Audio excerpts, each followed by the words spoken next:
Amém? Aleluia. Louvado seja o Senhor. Louvado seja o Senhor por mais essa oportunidade.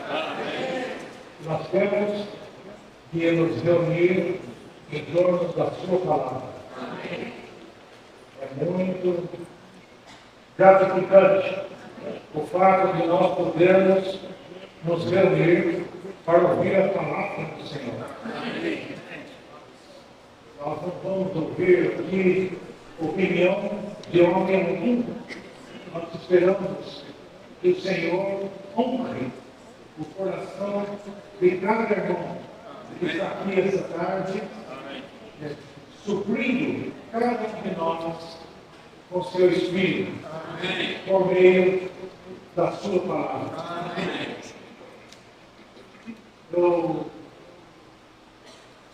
Nesse final de semana, nós vamos ver aspectos cruciais de Mateus 5 a 7. Alguns aspectos. Nós vamos, nessa mensagem aqui, nós vamos ver sobre as bem-aventuranças de ser pobre em espírito e puros de coração. Na segunda mensagem, nós vamos ver mais 3 bem-aventuranças, que é bem-aventurados que choram, porque eles serão consolados. Bem-aventurados os mansos, porque eles herdarão a terra. E bem-aventurados os pacificadores, porque eles serão chamados filhos de Deus. E amanhã, na última mensagem, nós vamos ver a oração que é crucial para nós recebermos e herdarmos essas bem-aventuranças. Louvado seja o Senhor. Os irmãos que já estão há mais tempo, exercitem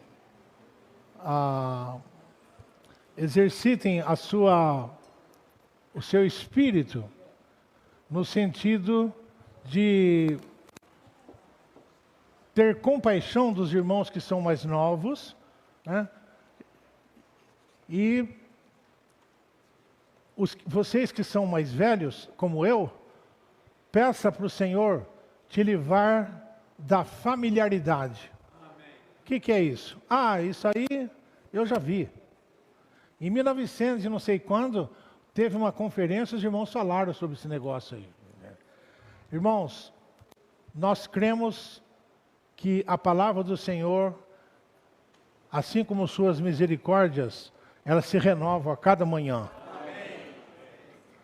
Essa mensagem, você pode, amanhã, se o irmão vier aqui falar essa mesma mensagem, não me pergunte como, mas o fato é que o Senhor fala no mesmo assunto, de maneira diferente. Esse é o nosso Senhor.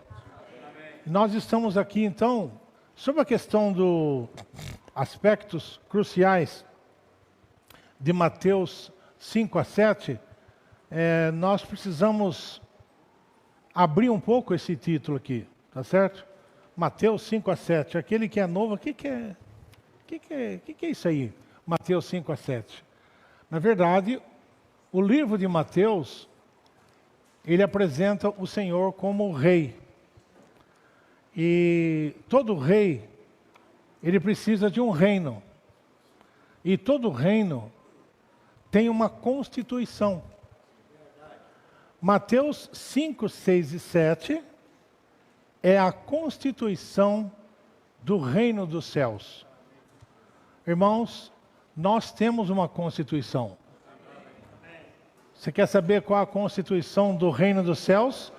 Você precisa ler Mateus 5, 6 e 7. O Senhor, Ele abriu a constituição em 7 temas. Quem tem essa versão restauração, depois você com calma leia na introdução, que lá tem ponto por ponto, desses 7 itens que compõem a constituição do reino dos céus. O primeiro ponto fala sobre a natureza do povo do reino. Primeira coisa que nós vamos hoje ver hoje em Mateus 3, bem-aventurados os pobres em espírito, e assim por diante, natureza. Depois, a segundo ponto, o Senhor fala sobre a influência que nós exercemos no mundo. Como povo do reino, nós exercemos uma influência. Nós somos o sal da terra e a luz do mundo. Exercemos uma influência. Depois ele fala sobre a lei do povo do reino. A lei do povo do reino. Eu estou com uma tentação muito grande de entrar nesses pontos, mas eu não posso. Eu não posso entrar. O quarto é atos de justiça do povo do reino.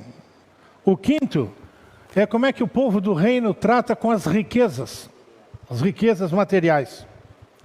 O sexto ponto é princípio do povo do reino no relacionamento com outros. Relacionamento com outros.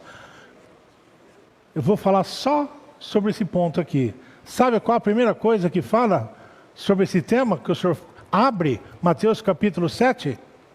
Não julgueis. Isso faz parte do relacionamento nosso com os outros e com os irmãos. E lembrem-se, a primeira coisa que o Senhor fala é não julgueis. Né? Isso é um exercício muito bom, muito bom. E o último ponto é a base do viver e a obra do povo do reino. Base do viver e a obra do povo do reino. Irmãos, sobre essa questão do reino, essa questão do Senhor precisa ter uma esfera de domínio, né? Na mensagem 3 eu acho que o Arthur vai abrir um pouco mais isso, né? Mas o Senhor, Ele, tendo um reino, Ele precisa ter uma esfera onde exercer esse domínio. Eu não sei o que os irmãos sentem, né? Quando leem o Salmo 8, lá diz assim: ó Senhor, Senhor nosso, quão magnífico é na terra o teu nome. Eu pergunto para vocês, não é? O nome do Senhor é magnífico na terra? Não, não é magnífico. Não é. Eles colocam o Cristo como, quando discute, quando fala de Hitler, o nome do Senhor é vilipendiado. O inimigo, ele usurpou a terra como lugar onde o Senhor quer exercer o seu reino. Usurpou ou não usurpou? Quando você vê o que está acontecendo, você não sente, você não tem essa sensação, mas o Senhor, Ele não desistiu do seu plano. O Senhor um dia, Ele virá e vai restaurar essa terra para Ele e vai estabelecer o seu reino aqui. Nós temos que sempre lembrar disso. Eu quero ler para os irmãos uma porção do ministério a respeito disso.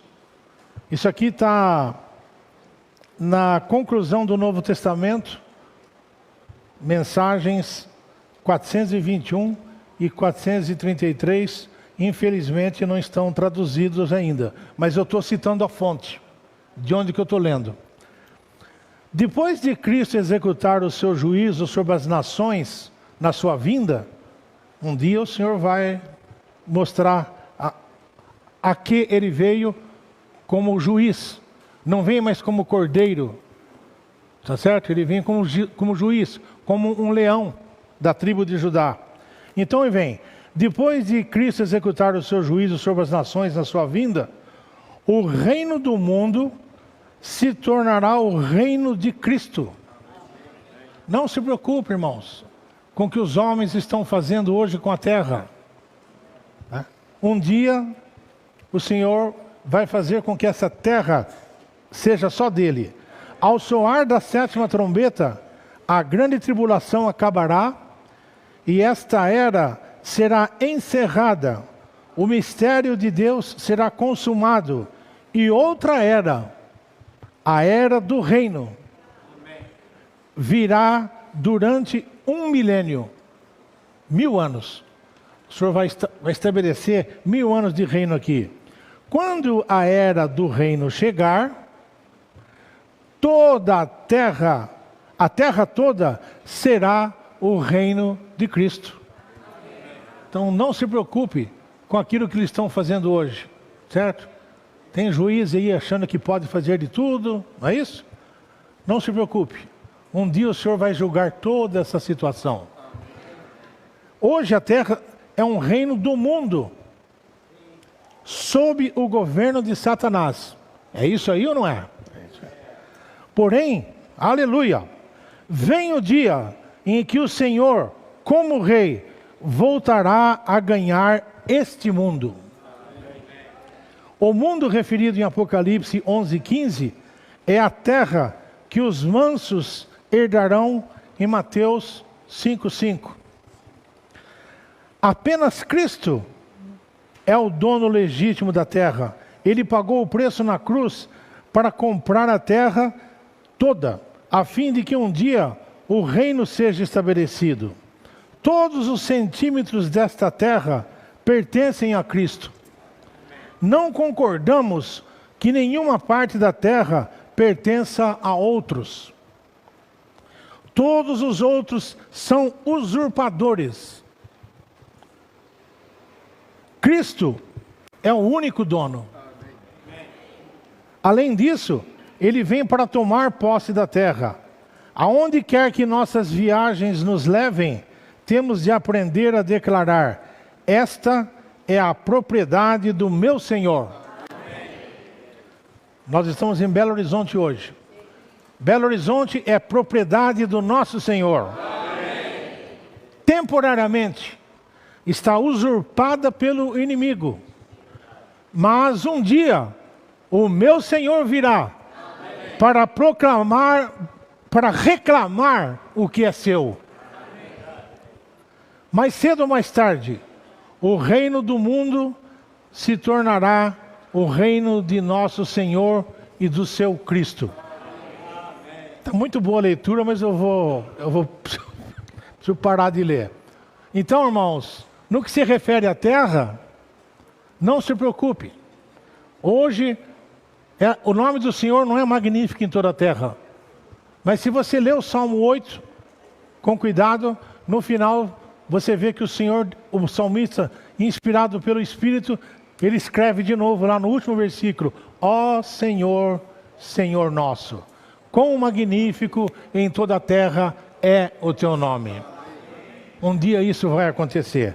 Então, isso é que se refere à terra. E no que se refere a nós, irmãos, né, nós somos aqueles que pertencem, nós somos cidadãos do reino dos céus. Nós somos cidadãos do reino dos céus. Nesse status, nós temos que saber, né, que o Senhor, Ele deseja ter um governo direto sobre você e sobre mim. Não é sua consciência, não é o governo humano, porque o homem, o desejo de Deus sempre foi ter um governo direto com o homem. Ele não admite intermediários, mas o homem caiu e ele deixou aquele governo debaixo da consciência do homem. Aí durou um pouco também. Veio outra queda e ele teve que colocar o homem debaixo do governo humano. O que o Senhor quer fazer conosco hoje, como cidadãos do reino dos céus, é que nós voltemos ao governo direto do Senhor.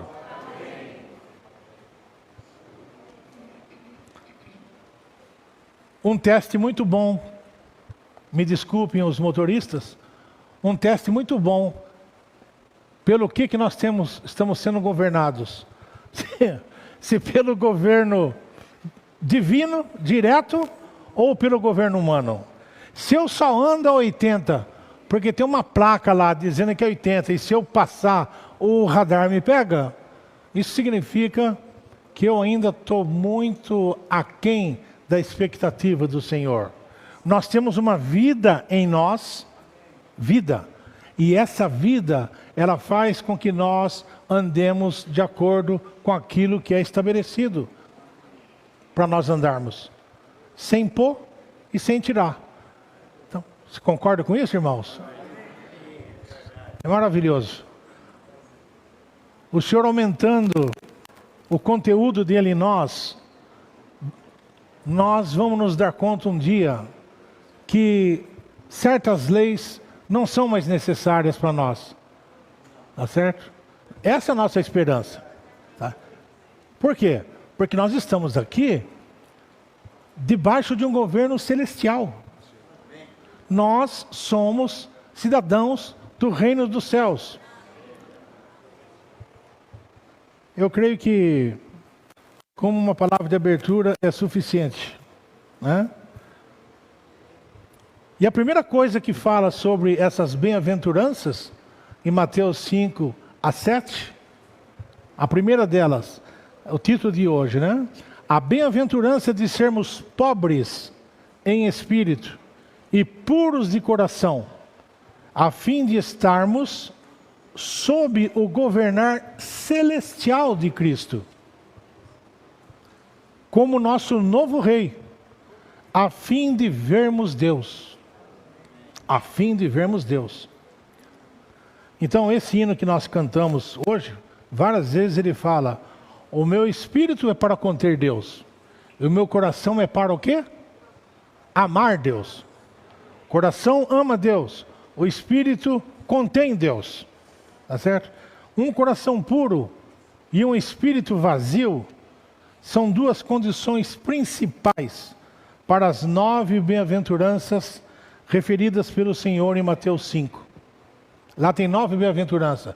Esses dois, eles capitaneiam a situação, né? Eles encabeçam ser pobre em espírito e ser puros de coração, certo? Nosso espírito é um órgão para contatarmos Deus, e o nosso coração é órgão para amarmos Deus. Agora diz Romano 1: bem-aventurados os pobres em espírito, porque deles é o reino dos céus. Ser pobre em espírito é não apenas ser humilde, mas também ser esvaziado em nosso espírito, nas profundezas do nosso ser, não nos apegando às velhas coisas da velha dispensação, mas estar descarregado para receber coisas novas, as coisas do reino dos céus. É crucial que nós sejamos pessoas vazias em nosso espírito. Pobre em espírito não é apenas uma pessoa que é humilde. Tem pessoa que ele é humilde, mas você vai falar com ele, ele está cheio de coisa lá dentro dele. Ele não admite que você fale mais nada. Ele precisa se esvaziar. É esvaziar de espírito. Esvaziar-nos até mesmo das experiências passadas, porque elas podem impedir-nos de experimentar Cristo de maneira nova. É isso aí, certo? Aquilo que eu desfrutei ontem foi muito bom, mas hoje eu preciso desfrutar de novo. E para eu desfrutar de novo algo como novo para mim, eu preciso estar vazio no meu espírito. Eu preciso estar esvaziado. Isso vai ser desenvolvido um pouco mais. Precisamos ser pobres, esvaziados, descarregados em nosso espírito humano, a fim de que o reino dos céus se torne real para nós e nós o possuamos. Pedir ao Senhor para esvaziar o nosso espírito e limpar o nosso coração. Então o Senhor terá um caminho livre em nós para nos encher. Item C. Ser pobres em espírito significa que somos humildes, reconhecendo que não temos nada, não sabemos nada, não podemos fazer nada e não somos nada. Tá bom assim, né? Você reconhece, não é reconhece da boca para fora, não. Você se dá conta mesmo que você não é capaz, que você não tem nada, que você não pode fazer nada. Eu posso ter essa mensagem aqui muitas vezes, posso ter estudado isso bastante vezes, mas ai de mim, se eu não orar para o Senhor, não me esvaziar e pedir pela sua misericórdia. Por quê? Porque eu não confio. Eu não confio. Não confio no meu tempo de casa. Não existe isso. Quem está aqui na restauração já faz mais de 20 anos? Levanta a mão. É um bom número. É um bom número. Quem está mais... Agora eu vou abusar um pouco. Quem está mais de 30? Opa, já tem mais. Oxa, mais de 40? 50?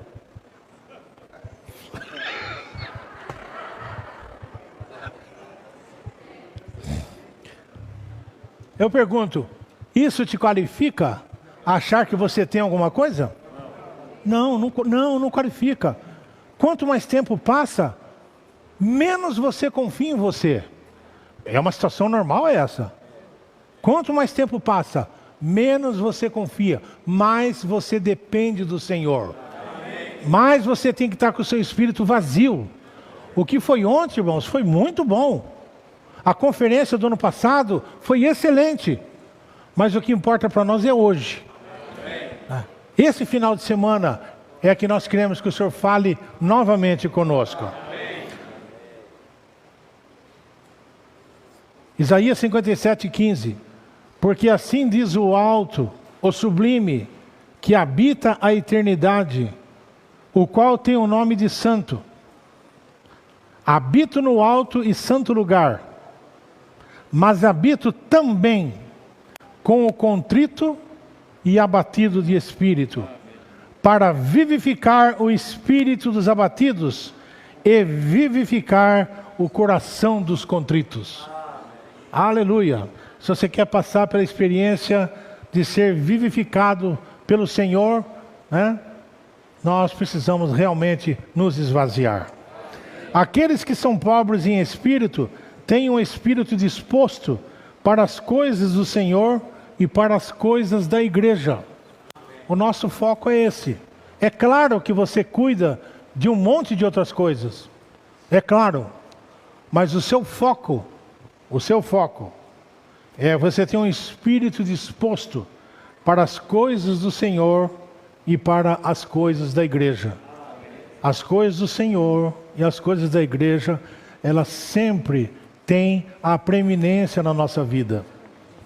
Você pode ser a pessoa mais ocupada do mundo, mas apareceu alguma coisa do Senhor, você tem uma escala de valores que não permite que você inverta essa escala. Você está sempre se voltando para o Senhor. Aqueles que são pobres em espírito, experimentam o espírito de alegria e o espírito de sabedoria e de entendimento, o espírito de conselho e de fortaleza, o espírito de conhecimento e de temor do Senhor. Isaías 11:2 fala, repousará sobre ele aqui, é a profecia que está falando sobre o Senhor. Repousará sobre ele o Espírito do Senhor, o Espírito de sabedoria, de entendimento, o Espírito de conselho e de fortaleza, o Espírito de conhecimento e de temor do Senhor. A nota de rodapé desse versículo, irmãos, orem, para a versão restauração do Antigo Testamento ficar pronta, né? Os irmãos estão trabalhando bastante. Nós cremos que é algo aí exagerando, mas exagerando muito. Eu sei que eu estou correndo o risco de falar isso, né? Mas algo em torno de 3 anos deve ficar pronto, impresso e tudo. Nós estamos revisando agora as notas dos livros poéticos. Depois entra nos grandes profetas, depois nos profetas menores e encerra, se Deus quiser. Está andando bem, né? Depois de tanto tempo. E a nota desse Isaías 11:2, ele fala que o Espírito com o qual o Senhor viveu, pelo qual o Senhor viveu e no qual o Senhor viveu, sendo Ele mesmo o Espírito, Ele tinha todos esses atributos aqui: sabedoria, entendimento, conselho, fortaleza e temor do Senhor. Está tudo nesse Espírito. E esse Senhor hoje está no nosso Espírito. Todos esses atributos, eles estão conosco. Creia nisso, irmãos. Creia nisso. Nosso Espírito é muito rico. Muito rico. Entender, todo progresso espiritual depende da fome do homem.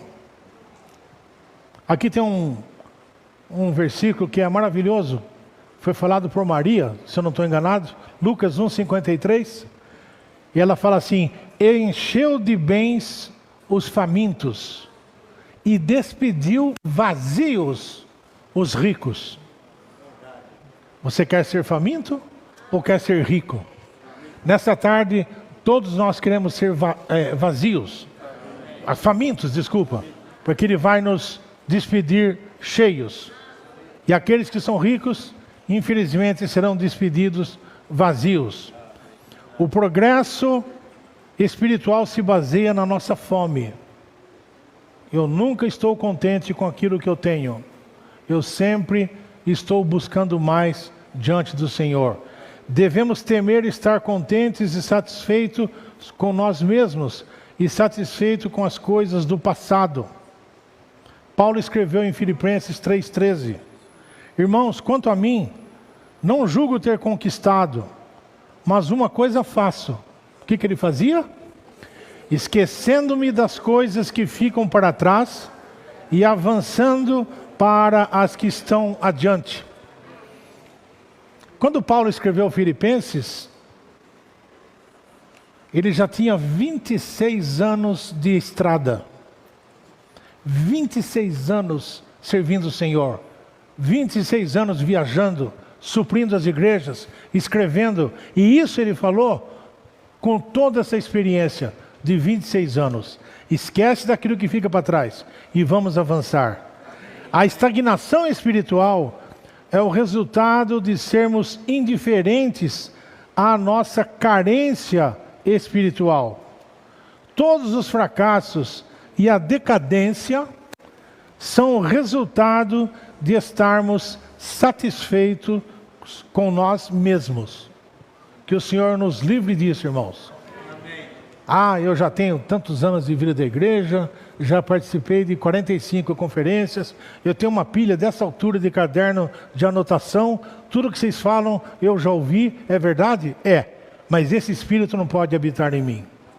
Eu não posso ter essa atitude, porque aí eu vou ficar satisfeito comigo mesmo. Eu vou deixar de buscar o Senhor. Eu vou deixar de buscar o crescimento de vida, como se o Senhor pudesse ser limitado. Você não acha que é um negócio ilógico você ficar satisfeito com você mesmo e o Senhor com tanta riqueza para te dar? É incoerente no mínimo. Nós temos um Senhor muito rico que pode encher-nos a cada dia. Não duvide da capacidade do nosso Senhor. A vitória do passado jamais pode ser a nossa força do presente. Uma coisa que deu certo na semana passada, aí você aplica aquela mesma técnica Quem já fez essa besteira? Eu não vou pedir para levantar a mão. Certo? Mas nós somos assim. Você fez um negócio, deu certo. Você vai fazer de novo. Não, eu vou fazer assim porque aquela vez funcionou. Aquela vez funcionou. Mas essa vez não tem garantia nenhuma que vai funcionar. Isso aconteceu. A vitória do passado. Eu vou contar uma história para os irmãos de Belo Horizonte, do ano de 79 ou 80. Um dos dois. Então, qual que é o cenário? Num ano, nós temos uma conferência, a gente veio para cá, os irmãos ficaram, cuidaram de hospedagem, cuidaram de tudo, conseguiram para nós um quartel, que na época tinha aqui, uma instituição militar, a gente dormiu lá, foi uma benção. No ano seguinte, tá, esses mesmos irmãos de serviço tendo comunhão sobre a conferência do outro ano. E eu vou poupar o nome do irmão por questões óbvias, né? Não vou falar o nome dele. Aí falaram, irmão tal, você pode cuidar da hospedagem? Deixa comigo, o senhor é nosso general. E ele foi lá falar com o general, sei lá com quem, achando, né, vai ser isso aqui, o que é isso? O ano passado funcionou?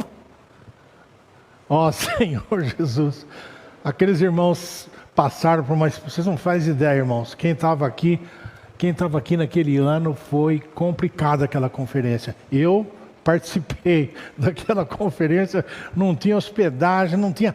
Por quê? Porque o comandante lá falou, não, tira esse papel daqui da minha frente, eu não posso receber vocês. Pronto, fechou a porta. Ele estava confiando. Nós não podemos confiar. A vitória do passado jamais pode ser a nossa força do presente. O contexto aqui citado pelos versículos aqui é contexto de Jericó e Ai.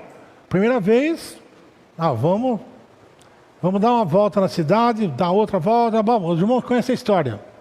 Quando gritaram, o muro caiu, essa foi a vitória.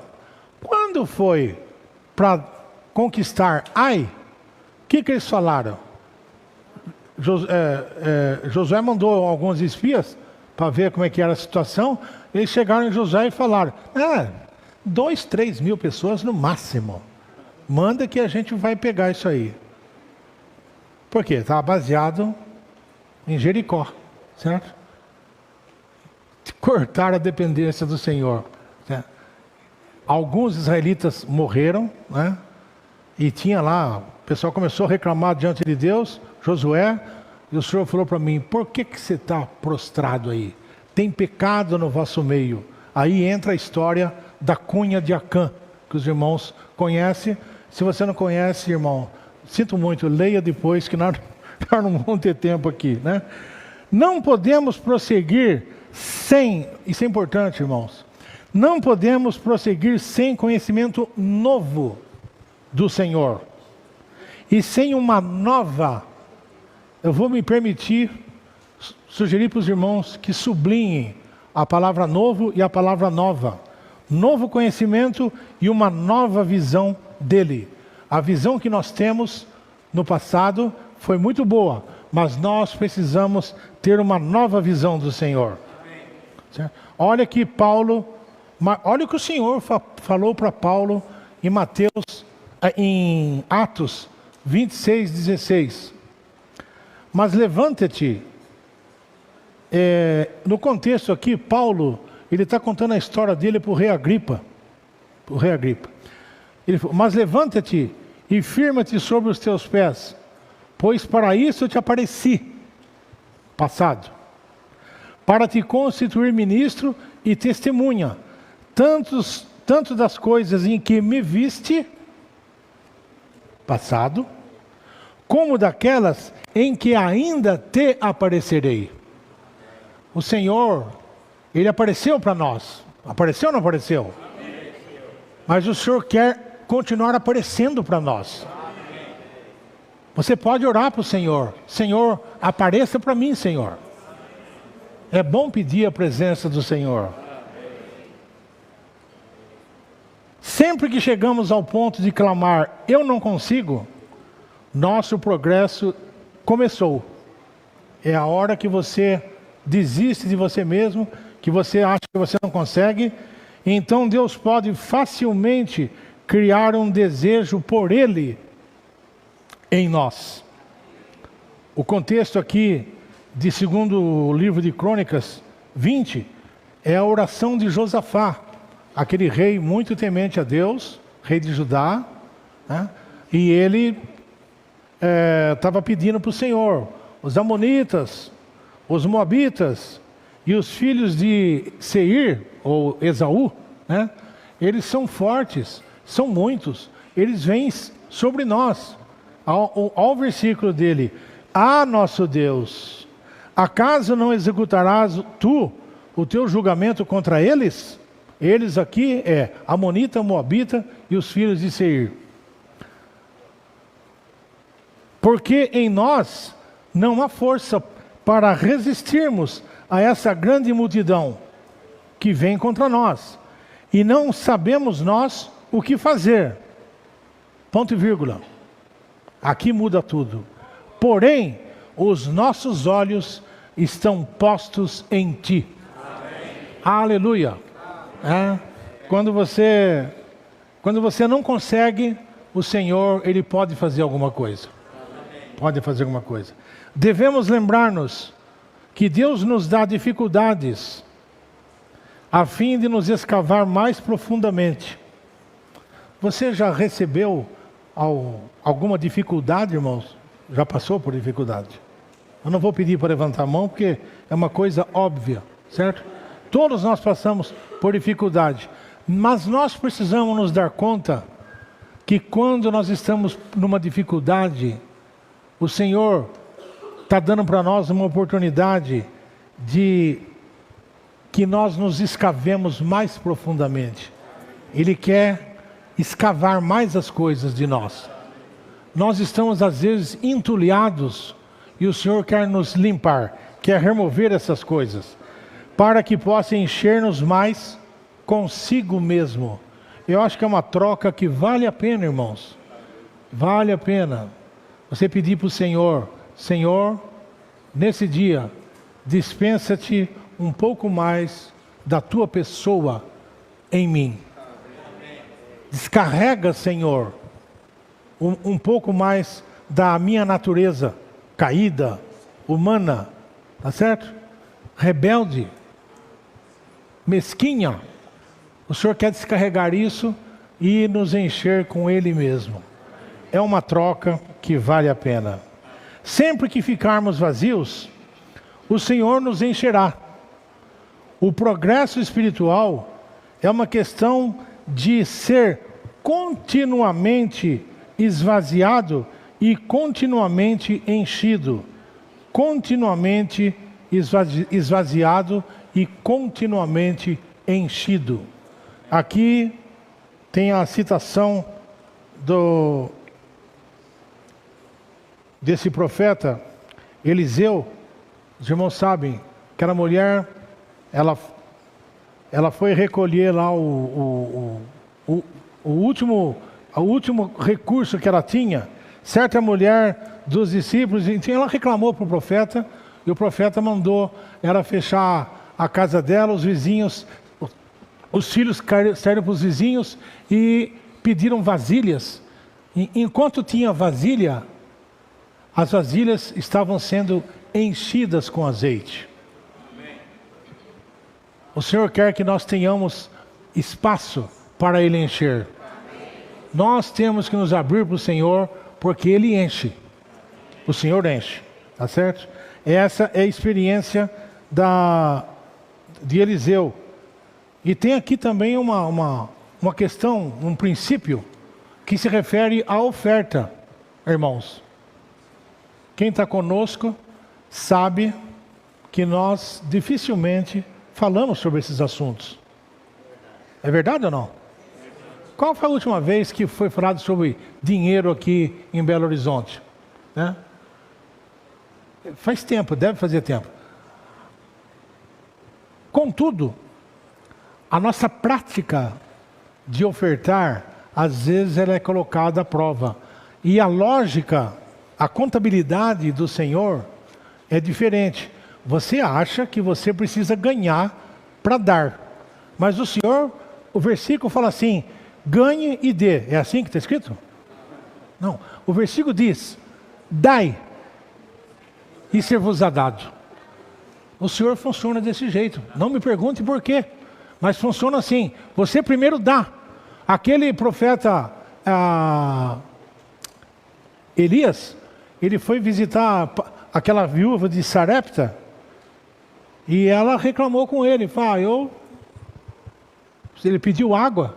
Ela falou, eu só tenho uma vasilha aqui, eu tenho um pouquinho de farinha e eu vou fazer um bolo para o meu filho, nós vamos comer para que morramos. Foi isso que ela respondeu para o profeta. O profeta falou, tá certo, faz o bolo, mas primeiro traz para mim.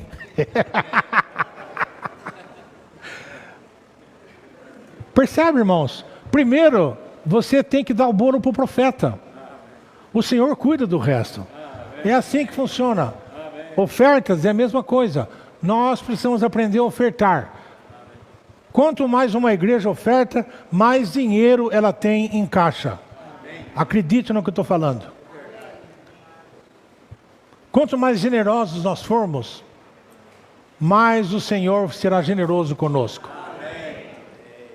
Então, sempre que ficarmos vazios, o Senhor nos encherá. Eu creio profundamente nisso. Que o Senhor vai sempre nos encher. Em verdade vos digo, quem não receber o reino de Deus como criança, de modo algum entrará nele.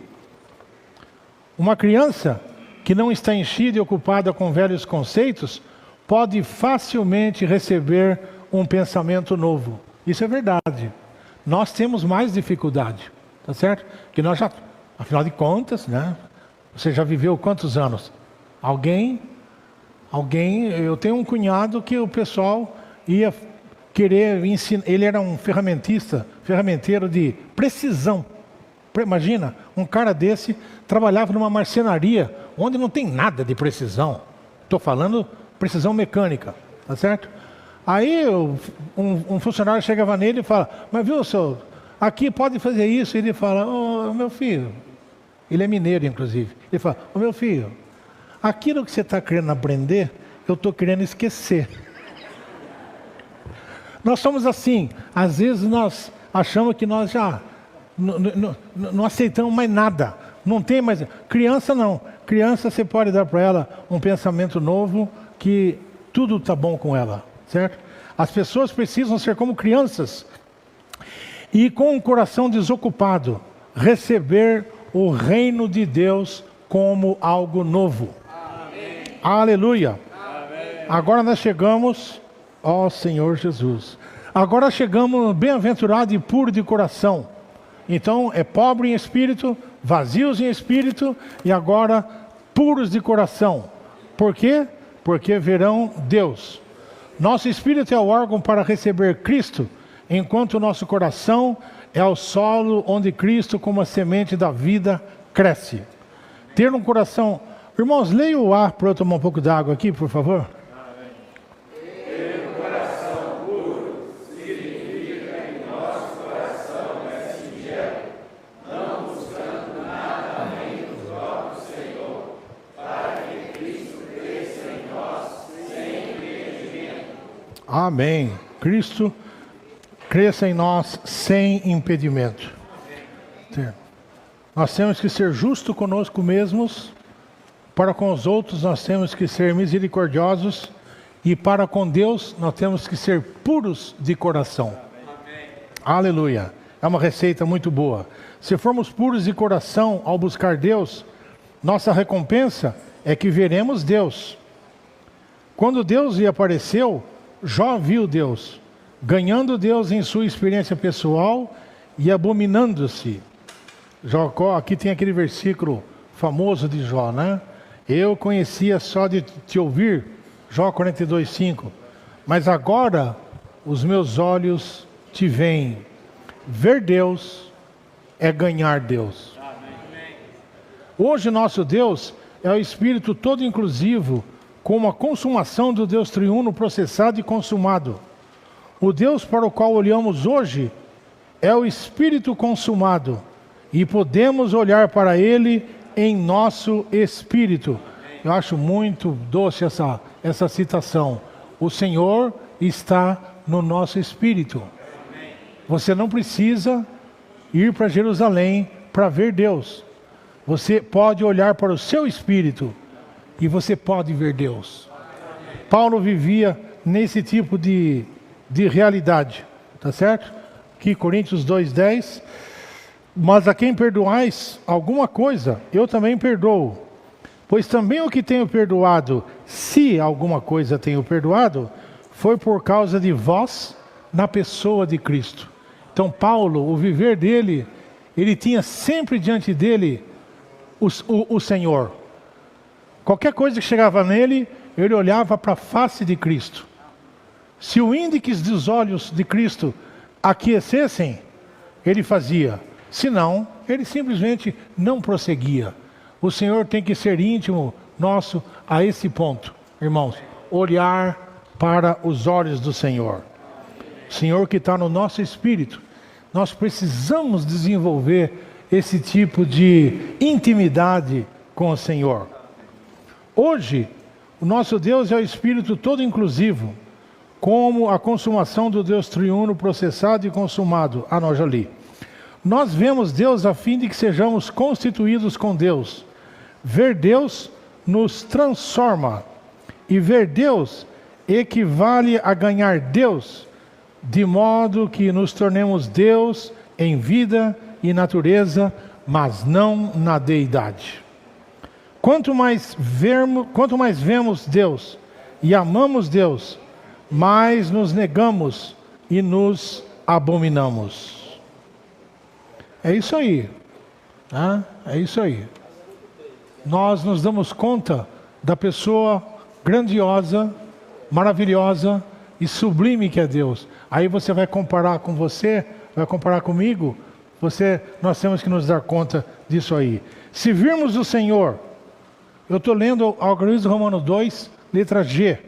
Se virmos o Senhor, nós veremos que as coisas e objetos deste mundo são lixo. Tá certo? Acho que não precisa elaborar muito em cima disso aqui. Nada pode ser comparado com o Senhor. Se nós ainda prezamos as coisas do mundo, é porque ainda nós não conseguimos separar aquilo que é vil daquilo que é precioso. Isso está escrito em Jeremias 15:19, um dos versículos citados aí. Portanto, assim diz o Senhor: se tu te arrependeres, eu te farei voltar e estarás diante de mim. Se apartares o precioso do vil, serás a minha boca. Eles se tornarão a ti, mas tu não passarás para o lado deles. É significativo isso. Se nós apartarmos o precioso do que é vil, cada vez mais nós vamos aumentar em nós a apreciação por aquilo que é precioso. Amém. Se o Senhor não for precioso para mim, por que eu vou deixar de torcer para o time do meu coração? Se você tem um time do coração, é porque o Senhor... Os irmãos entendem o que eu estou falando aqui. A partir de agora ninguém mais torce. Eu não estou dizendo isso. Eu só estou dizendo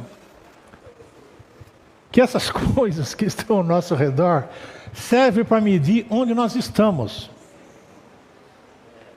Quanto mais o Senhor for precioso para mim, menos as coisas desse mundo me atraem, sem fazer força. Leia a Bíblia. Leia todos os dias. Mesmo que tem muitos irmãos que falam que não quer ser religioso, eu vou dizer para vocês, leiam a Bíblia religiosamente. todos os dias. Você vai começar lendo talvez religiosamente, mas um dia, eu te garanto, vai deixar de ser uma leitura religiosa. As letras, elas comerão a saltar nos seus olhos. E você vai apreciar a palavra do Senhor. E você vai apreciar o próprio Senhor. Pode acreditar nisso, irmãos. Devemos ter o progresso espiritual, letra H, é o aumento, ó Senhor Jesus, do elemento de Deus em nós e a diminuição de coisas em nós que usurpam o lugar de Deus. Tudo, o mundo é uma grande mistura. A palavra da realidade, porém, nos santifica e nos torna puros. É a palavra do Senhor que nos torna puros. Tá certo? Enquanto houver uma coisa, um evento ou uma pessoa que nos possui, há algo em nosso coração que usurpa o lugar de Deus. Um ídolo é qualquer coisa em nós que amamos mais que o Senhor ou que substitui o Senhor em nossa vida. Nós temos dois aspectos do progresso espiritual. O positivo é o aumento do elemento de Deus em nós. E o negativo é a remoção de determinadas coisas. Tem coisas que estão em nós e quando o Senhor consegue remover, Ele ocupa aquele espaço. Aí está uma troca interessante. É uma troca interessante. Remover as pedras do nosso coração. Irmãos, nós não temos tempo, né? Mas o coração, todos aqui sabem. Lá tem o coração é um solo, onde a semente, a palavra de Deus é semeada. Tem 4 tipos de solo. Uma é aquela que está na beira do caminho, onde o tráfico do mundo é muito intenso. A palavra cai, o inimigo vem e arrebata. O segundo tipo de solo é um solo pedregoso. Tem terra, você joga a semente, mas tem pedra lá embaixo. Pecados encobertos. Pecados encobertos. A palavra de Deus não prospera. Terceiro tipo de solo é aquele que você tem ansiedade dessa vida e você acha que você vai ficar rico. E você é enganado. A Bíblia fala engano das riquezas. Essas coisas, elas sufocam a palavra que foi semeada em nós. Então, que o Senhor nos dê um coração daquele sem pedras, sem espinhos e fora da beira do caminho. Esse coração produz a 30, 60 e a 100 por um. Que o Senhor nos dê esse tipo de coração. Devemos ser puros de coração. Nosso coração não devemos ser puros. Nosso coração não deve estar ocupado com nada além de Deus. Não se esqueçam que o nosso Deus é um Deus ciumento. Ciumento. Nosso progresso espiritual depende de quanto o nosso coração está voltado para Deus. Voltar para Deus. 2 Coríntios 3,16. Mas quando o coração dele se volta ao Senhor, o véu é retirado. Quanto mais alguém está na palavra de Deus, mais puro se torna. É simples assim. Salmo 119, 140. Puríssima é a tua palavra. Por isso o teu servo a estima. Tá certo? É isso aí. As palavras do Senhor são palavras puras, prata refinada em cadinho de barro, depurada 7 vezes. Salmo 12, 6. E nós somos santificados pela palavra. Santifica-os na verdade, a tua palavra é a verdade. Item 3. Devemos ter um coração dilatado. Nós devemos ter um coração aberto. Às vezes, né, alguns irmãos se algum irmão procurar você, ele quer ter comunhão, e você conhece a história dele. Há 35 anos atrás, ele te ofendeu, certo? E você até hoje guarda aquela cartinha na manga. Esse coração, irmãos, esse coração não é bom, tá certo? Você precisa, o Senhor tem que dar para nós um coração dilatado. É um coração aberto. Nós estamos aqui, nós recebemos qualquer irmão. Todos os irmãos. Nós estamos aqui para receber irmãos. Virão ainda muitos irmãos com a asa quebrada, cheio de ofendido. Nós temos que ter azeite e nós temos que ter vinho para receber esses irmãos. Esquece o que passou. Esquece. Precisa receber os irmãos. A novidade é Deus. Os crentes devem ser renovados. Ah, não, eu já pulei aqui, né? Pulei. É o item 4. Eu não estou lendo o item 3 de propósito, porque meu tempo está acabando. A fim de manter a novidade do nosso coração e do nosso espírito, novidade, nós precisamos ser renovados dia a dia. Não é de conferência em conferência ou de semana a semana. Dia a dia, com o suprimento novo da vida de ressurreição para nos tornar tão novos quanto a Nova Jerusalém. A novidade é Deus. Os crentes devem ser renovados para serem tão novos quanto a Nova Jerusalém. Uma vez que todos eles se tornam a Nova Jerusalém, ao andar em novidade de vida e edificam a Nova Jerusalém ao servir em novidade de nosso espírito. Aleluia. A fim de sermos renovados dia a dia, você precisa ser renovado dia a dia, irmão? Eu preciso ser renovado dia a dia. Porque existe uma tendência em mim, não sei se com você acontece isso, mas existe uma tendência em mim de envelhecer. Envelhecer. Nós não podemos deixar isso acontecer. O Senhor tem que ser sempre novo para nós. A palavra do Senhor tem que ser sempre nova para nós.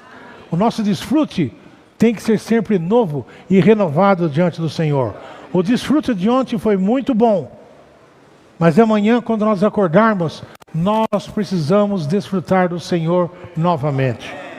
A fim de sermos renovados dia a dia, precisamos ser avivados todas as manhãs. Ninguém se diploma nisso. Você precisa. Então os justos resplandecerão como o sol no reino de seu Pai. O sol se levanta a cada manhã. Nós também precisamos ser reavivados a cada manhã. Ó Senhor Jesus, esses versículos que estão aqui são muito ricos, muito ricos. Deixa eu ler aqui. Precisamos ir à mesa do Senhor em novidade. Amanhã cedo vai ter a partir do pão, né?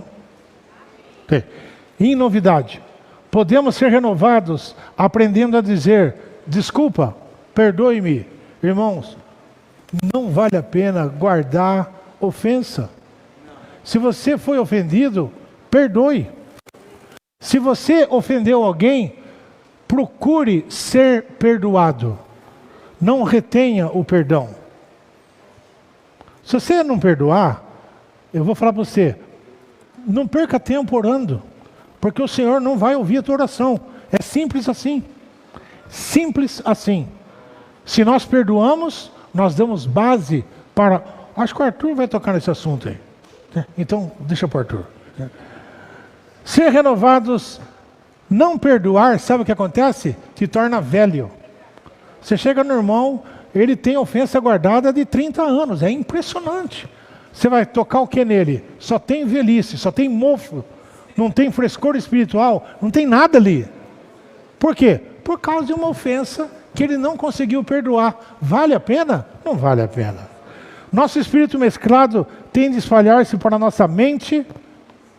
Esse assunto aqui dá uma conferência. É sério. Nosso espírito mesclado tem de espalhar-se para a nossa mente. O espírito que nós recebemos, ele está tomando conta da nossa mente. Para ele se tornar o espírito da nossa mente. Efésios 4, 23.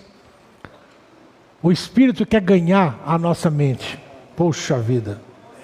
Quanto mais o espírito mesclado penetra, satura e possui a nossa mente, mais nós deixamos a mente de Cristo tornar-se a nossa mente. É sério, irmãos. Essa frase aqui dá uma conferência. Isso é muito rico. Não devemos viver segundo a vaidade da mente, mas segundo o espírito da mente. Sabe o que é o espírito da mente? É aquela parte da sua mente que já foi possuída pelo Espírito. Isso é o espírito da mente que fala em Efésios 4:23. Amarmos o Senhor e exercitarmos o nosso espírito em oração ao ler a palavra dia a dia, mudam e renovam nossa mente. Pode crer nisso. Isso é livrar-se de todos os velhos conceitos acerca de coisas da vida humana e novamente tornar-se novo pelo ensinamento das Escrituras Sagradas e pela iluminação do Espírito Santo. Vamos todos juntos ler o algarismo Romanos 5. Eu não vou nem ler os subpontos. Olha lá, todos. A restauração do Senhor depende do nosso coração renovado e purificado, e do nosso espírito renovado e fortalecido. Quando o nosso coração for plenamente possuído por Cristo e nosso espírito se exercitar habitualmente para tocar o Senhor, Deus terá um caminho e a restauração será prevalecente.